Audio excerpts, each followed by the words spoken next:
हरियाणा के सोनीपत से मर्डर की खबर सामने आ रही है, जहां हरियाणा के सोनीपत में बदमाशों ने दूध वाले को गोलियों से भून दिया। वारदात गुरुवार सुबह गोहाना क्षेत्र में पानीपत रोहतक हाईवे पर हुई। यहां पर बदमाशों ने 12 राउंड फायर किए। दूध वाले ने भागने का प्रयास किया, लेकिन उसकी जान नहीं बच सकी। गोलियां लगने पर अस्पताल पहुंचने से पहले ही उसकी मौत हो गई। बदमाश ढाबे पर लगे सीसीटीवी कैमरे में कैद हुए हैं। हत्या की सूचना के बाद गोहाना सदर थाना पुलिस मौके पर पहुंची। जानकारी के अनुसार आपको बता दें कि शामड़ी गांव का जोगिंद्र, जिसकी उम्र 50 वर्ष बताई जा रही है, दूध बेचने का काम करता है। गुरुवार सुबह वह दूध देने जा रहा था तो उसे पानीपत नेशनल हाईवे पर स्थित सैनीपुरा गांव के पास बदमाशों ने रोक लिया और उस पर गोलियां चलाना शुरू कर दी। तकरीबन उसे 3 से 4 गोलियां मारी गई।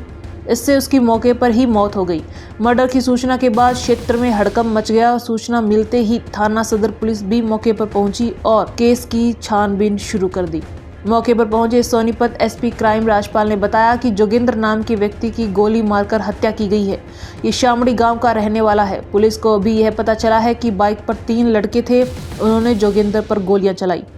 एसपी राजपाल ने बताया कि जिस हिसाब से राउंड मौके पर पड़े हैं, उन्हें लगता है कि यहां 8-10 गोलियां चलाई गई हैं।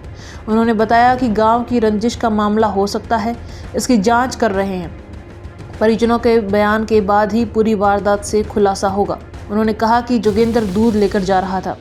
बताया गया कि जोगिंद्र सुबह घर से अपनी बाइक पर दूध लेकर निकला था। हमलावर गाँव से ही उसके पीछे लगी है। अभी वह अपने गांव शामड़ी से करीब 8 किलोमीटर दूर पानीपत गोहाना नेशनल हाईवे पर ढाबे के पास पहुंचा ही था कि बाइक पर सवार पीछा करने वालों ने उसे रोक लिया।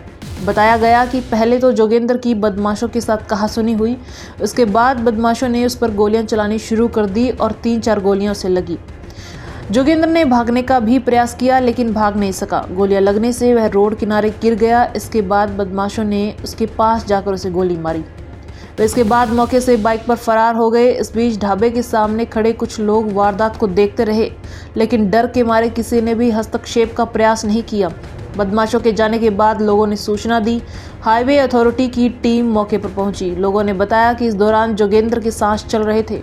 उनको अस्पताल पहुंचाया गया, लेकिन रास्ते में ही उसकी मौत हो गई। डॉक्टरों ने जाने के बाद उसे मृत घोषित कर दिया।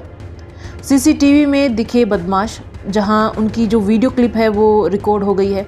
गोहाना में दूधिये की हत्या की वारदात गोहाना पानीपत हाईवे पर गांव सैनीपुरा के पास गोरखनाथ ढाबे के सामने रोड के दूसरी तरफ हुई, जहां ढाबे पर लगे सीसीटीवी में बदमाशों की झलक दिखाई दी। हालांकि ये सीसीटीवी की रेंज से कुछ दूर थे, लेकिन फिर भी जोगिंद्र से विवाद करते हुए और गोलियां चलाते हुए दिख रहे हैं। पुलिस ने सीसीटीवी फुटेज कब्जे में ले ली है। इस दौरान ढाबे पर खड़े लोग उनकी तरफ देख भी रहे हैं, लेकिन कोई रोकने के लिए नहीं पहुंचा।